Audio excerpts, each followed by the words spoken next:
right? So it was very easy for them to blame it on the ex-LTT cadres. And until 21st of April attack, until they arrested the driver of the taxi service. No, the driver of the person who led the suicide attacks. They did not know the Bataclan killings were carried out by this group, the National. Or was it the driver the link to the Bataclan? No, he worked for Saran. He was Saran's driver. Okay. Yeah, he was arrested in Kathankudi. So under interrogation, he led the police to the service revolvers issued to those slain policemen. And now we know the killings, the Bataclan killings were carried out by members of the NTJ. Confirmed. Now NTJ decided to mount that attack on November 30th, 2018. Yeah. I think they wanted to take advantage of the turmoil in Sri Lanka due to the constitutional coup. Right? There was no government at that time. There was a huge battle between the presidency and the Prime Minister. Yes, there was a huge battle and the UMP was fighting back. And I think this group exploited the situation to launch that attack. So they caused damages to some statues, some Buddha statues in the Mavanal area in December. So the beginning, the first attack took place in Bataclan, the Vanuatu attack, right? But for some reason, the police, the defense ministry, the military intelligence, they did not bother to investigate. But how do you miss that? How does one miss that? How does the intelligence miss it? No, see, some people, the government, I think at least a section of the government felt high-profile investigations were sort of detrimental to the national reconciliation efforts, because they felt if the if ex-LTT cadres carried out that attack, and if they were implicated and if they were arrested, it was going to cause problems, right? So we must realize there are a lot of other factors we must take into consideration. The political situation. Even today, the country is in total chaos for us. See, nearly 20 days after the April 21st attack, see what's going on. See what is happening in this country. The UMP's solution to this problem is appoint Sarath Fonseca, bring law and order under Sarath Fonseca. The president will not give it. He won't. Right? So, isn't it? Pardon? I'm sorry. My show isn't complete if I didn't ask this most obvious question. Isn't this business about bring Fonseca to do the defense and security, or the security? No. Isn't that just another mischievous ploy because of the announcement or the indications that Gotabaya Rajapaksa is going to be the presidential candidate? Come on. I see a link immediately. So there's a possibility for us, but you must realize that if the UMP wanted to appoint Fonseca, if they wanted to bring in Fonseca to the cabinet, as the minister in charge of law and order, they could have done it earlier, because that's what I mean. See, that's what I mean. No, first of all, you please understand, Fonseca contested the last parliamentary polls under a different political party. He lost, right? Then there was a vacancy in the UMP national list. MKDS Gunawardena passed away. So the UMP brought in Fonseca to parliament through the national list to fill that vacancy. But Fonseca was not given that post. Instead they appointed, at that time, I think it was Sagar Ratnayaka who was in charge of law and order. Subsequently it was, after Sagar Ratnayaka, it was the Prime Minister Prime Minister held that post. that portfolio for a short period. Then Ranjit Bandhu Bandara, another very senior UMP man. Now, see, why now? That's my question. Both parties are playing politics. There you go. They're playing Pandu. They're playing Pandu. Now I want to ask you this. And at our expense. At the people's expense. Paying Pandu at our expense. Now I want to ask you this. Up to 2015, the country's economic growth was around 7%. Right? From 2015 and finishing off in 2018, the economic growth was 3.2%. Okay. Borrowings were up as well, increased borrowing. Now we have 21.4, post 21st April, 21.4. What's it going to do to our growth rate? Faraz, I do not want to go by figures. I firmly believe both previous government and this government failed the public. Right? Of course, the previous government defeated the LTT and restored peace. But see what, if you see the situation in the country today, they are also responsible for the current situation.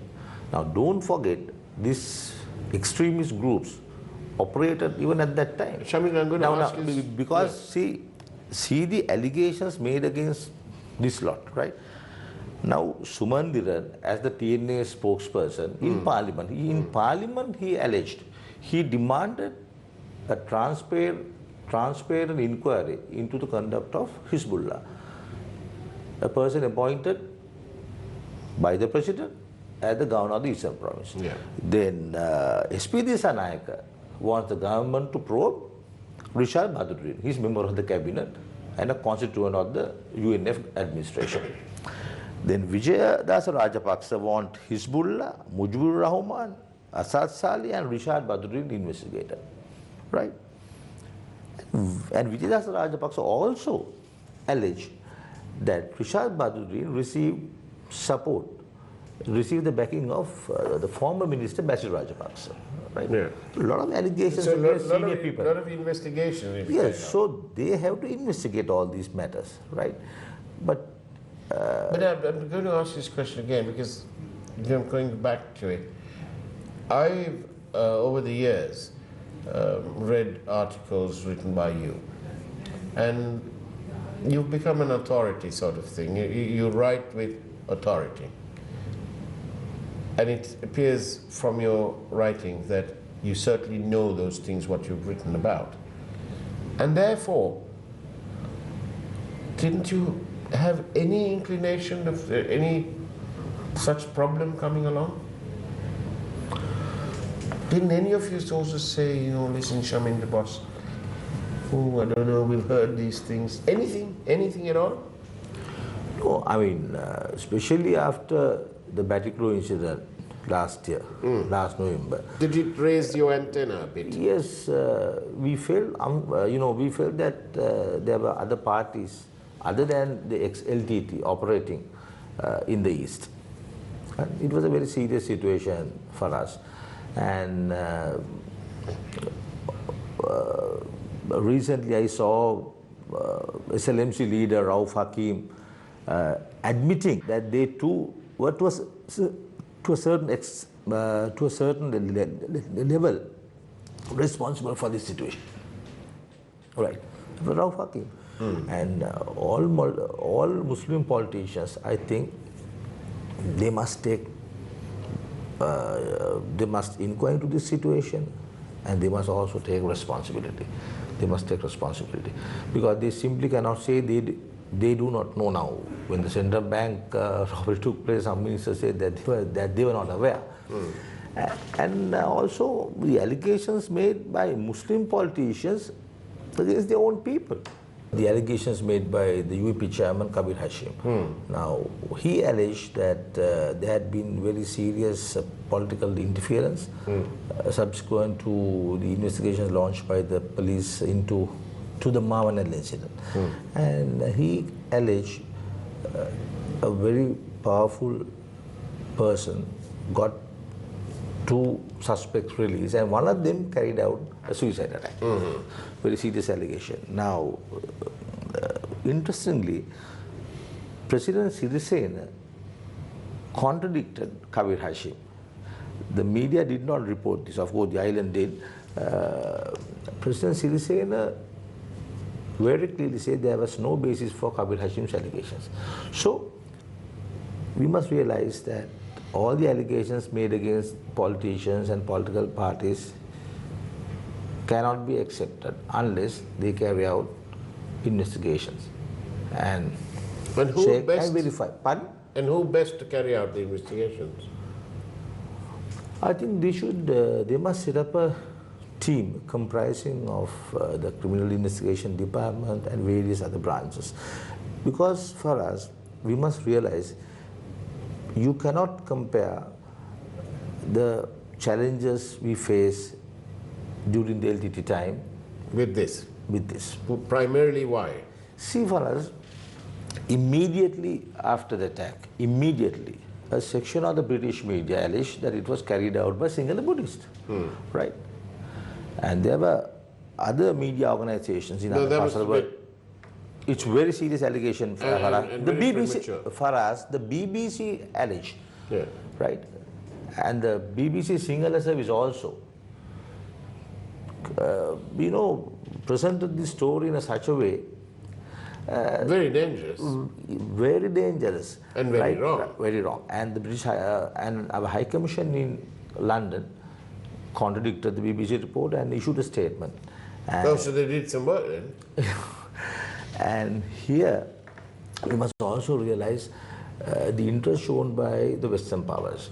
Immediately the Americans offered help even before we asked them, and the British security minister, he was here for 2 days.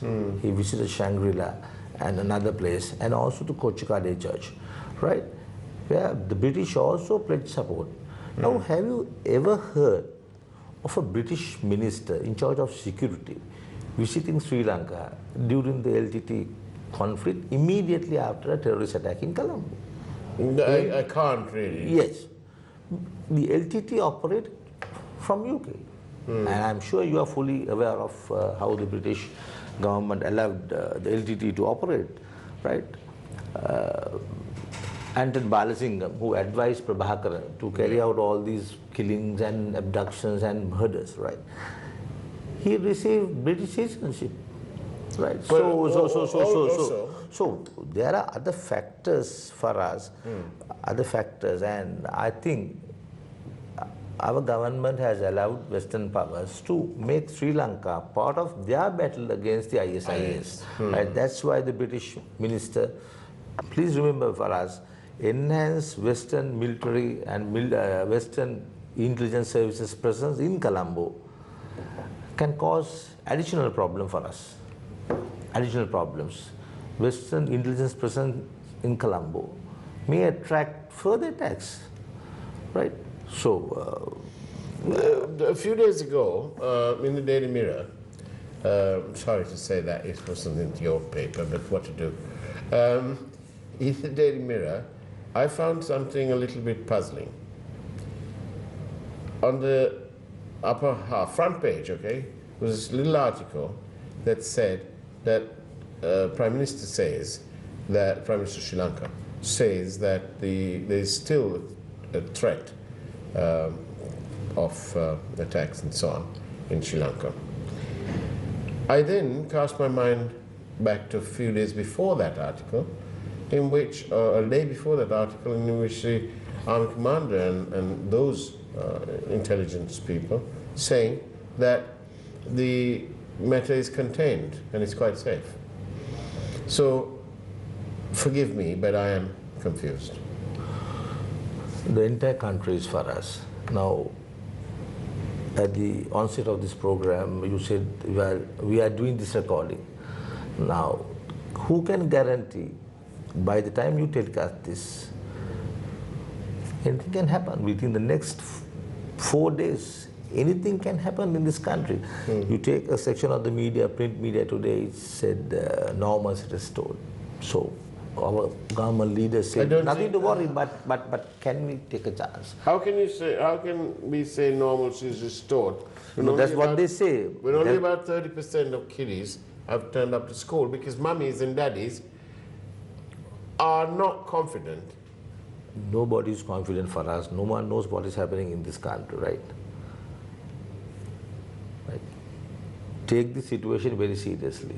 Political parties, we should not take statements made by politicians seriously.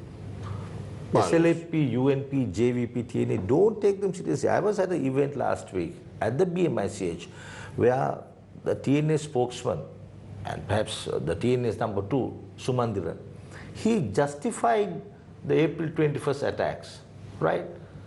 Say, Sumandiran. I was there, and Sumandiran was saying, what is basically said was that the majority community did not address the grievances of the minorities. so that's He why- blamed the successive all the governments that you did not meet the aspirations of the people. Therefore, he said that is why such attacks take place, right? So he basically justified. But I must tell you, Mr. Javed Yusuf, Yeah. a Muslim lawyer, former ambassador to Saudi Arabia, he contradicted Sumandiran. I ever Right. read that, Sergeant. Yeah, so you must realize, there are various factors, various politicians, various political parties trying to pursue certain agendas, promoting their thinking and taking advantage of the situation. Very dangerous situation for us. So don't take politicians seriously. See, I don't think anyone does anymore. all media say that's nothing to worry, situation normal, the foreigners can come back. See, I reported on Wednesday Yeah. how the police created a situation where they did not produce certain suspects taken into custody following the attack, right? They were given bail. Why? They were not taken in under the PTA, the Prevention of Terrorism Act. Why? Because some people in power are reluctant to use PTA. So obviously this corruption business will stop the day that police officers and investigating officers stop taking telephone calls from politicians. We don't know how it happened for us, but I must tell you, it was Asad Sali a few days back who claimed that certain judges were also taking orders from the ISIS or these people. Goodness Right. me. He said it. He said it once, not only once, he said it several times. He was telling that there was a link between the national, this NTJ, and some Daesh. judges. Oh, and Judges, and I asked him for an explanation, and he told me that he raised this issue with the president also. So it's a serious issue. The lawmakers are under fire. Allegations against them that they were involved in this conspiracy, so whatever. what about the poor citizen? What about you? Poor me, and the citizens, rest? Faraz, Sinhalese, Tamils, Muslims, the ordinary people, we have no political leadership in this country today. There's a real lacuna in leadership, isn't there? Huge problem. And I what- mean, what's they are gonna basically, What's basically going to happen? Who's going to emerge? Who's going to be brave enough to come and say, I'll fill in those positions? for us, the next presidential election will be very interesting, right? I'm sure the April 21st attacks will have some impact on the elections, but it's not clear. No one knows what will happen from now Will on. there be an election now? There Can will they, be. There will be. What? There will be. Within the rules? You cannot put off the presidential election. So they will but you have. can put off the president, the provincial council, Yes, and you can put off the parliamentary. yes, yes. That to me sounds like a if that's true, The it sounds to me like a lopsided system. For us, President Sirisena, I think last week, no, this week, he assured that he will contain the situation, and he promised the nation that he will have presidential election on time. So he, the president of the country, he has given us an assurance. So it's up to the president and his government. Although there's a huge fight between the UMP and him, It's still he his is the government. head of the cabinet. He is the head of the cabinet. He's the defense minister. But is he respected? I mean, he's not treated like that. But some of the things these fellows do, Faraz, right? some of the things that they do. Have you ever heard of a situation where a president of a country claims that a member of his cabinet or some members of his cabinet were planning to assassinate him? It only happens in Sri Lanka, right? So it's a very interesting situation. I hope. Well, I can see that the president is under fire. But do you know what? Guess what? We've run out of time. So, Shamin Ferdinand, it's been excellent talking to you. Thank you. I do wish that they'd refer to you as the defense correspondent or the intelligence correspondent. I know it sounds less than an editor, but can't you be the editor of defense affairs? Because you've written extensively on this subject, and you have a growing following on these articles you write. For us, I'm happy being the news editor of the island. Thank you I'm very very much. happy. Thank you very much. Send us your editor the next time, Mr. Chandra Prema. Chandra Prema is not mine. Oh, no, Mine he's is, from the other side, yes. No, Chandra Prema is the political correspondent. He writes to the Sunday Island. Yeah. And my editor is Prabhat Savan. And Mr. Chandra Prema hasn't been on our program for a while now. You should invite him. Yes, we will. Maxwell will sort that out. On that note, that's the way it was on NEWSLINE this morning. Take care, have a great day, and God bless.